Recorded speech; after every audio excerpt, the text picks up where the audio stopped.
growing up in a Black household, we know we never talk about the issue. We never get down to the nitty gritty. We always sweep it up under the rug. So if I came to my parents and be like, I'm feeling like this, it was swept under the rug. And so that's how I dealt with sex, Wow.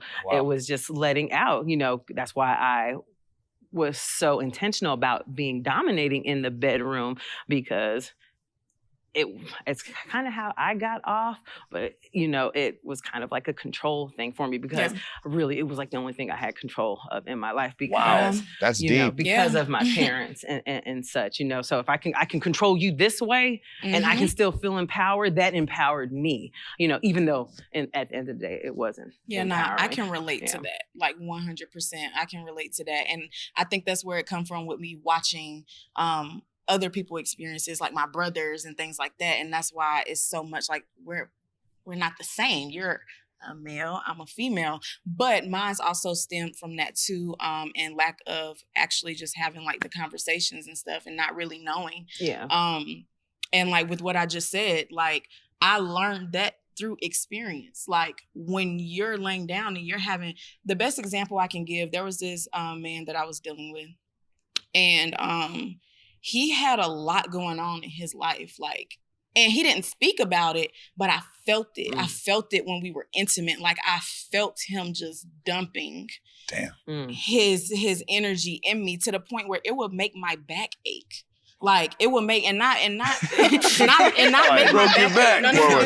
not make my back ache from how we had sex, because I'm a dancer, I'm flexible, I got this. You know what I'm saying? Like it wasn't from that. It was literally his emotions and the things that he experienced in his life, his traumas, things that he was going through. It would literally make my back hurt. And I actually sat him down one day and I broke it down to him, and I told him like, yo, we cannot be involved with each other anymore, because this is how you make me feel. Like you mess with your nails, you be anxious. Like really paying attention to those slight things made me realize, yo, when I've been feeling anxious and depressed, it hasn't been my emotions. It hasn't. It's been you, because you're the person that I've been having sex with.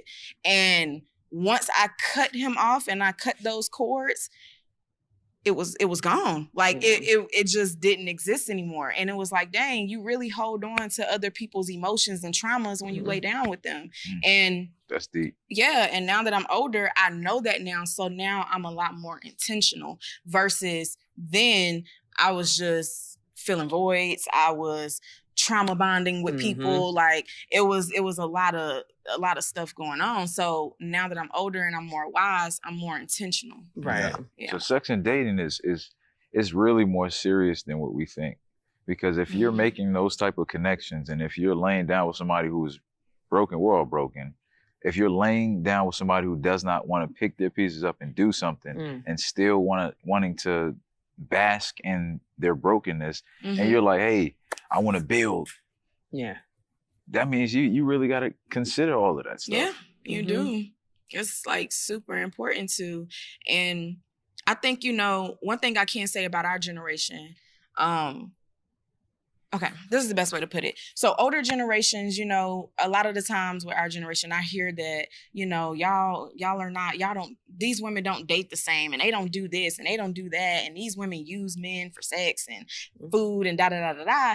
And I would be like, to a certain extent, I agree, but I really don't, because I think back to those times with past generations, and I understand that those women couldn't even get a house in their name. They couldn't do anything without having a man in the household. So I'm like, y'all are actually getting chosen now more than you did then, if you ask me, because we needed men in order to get a house. We couldn't even work. We couldn't get a house in our name. We couldn't do nothing. So a lot of those times then, these women are laying down with these men, cooking these men meals, doing all these things for men to survive.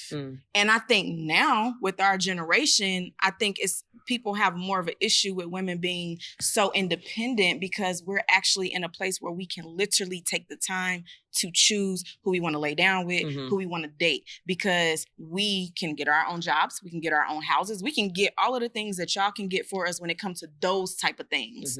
But when it comes to actual connection and intimacy and, actually being a provider outside of finances, men feel uncomfortable with that now, and it makes it more difficult. Yeah, they're definitely how you say I can't think of the word, intimidated by such, because yes, I can get my own. I got my own job, I got my own bank, I got my own car, I can do this, I can do that for myself. What can you do for me emotionally? Do you know how to provide in a different way? Shortchange. And I'm going to defend that because we talked about the foundation, right?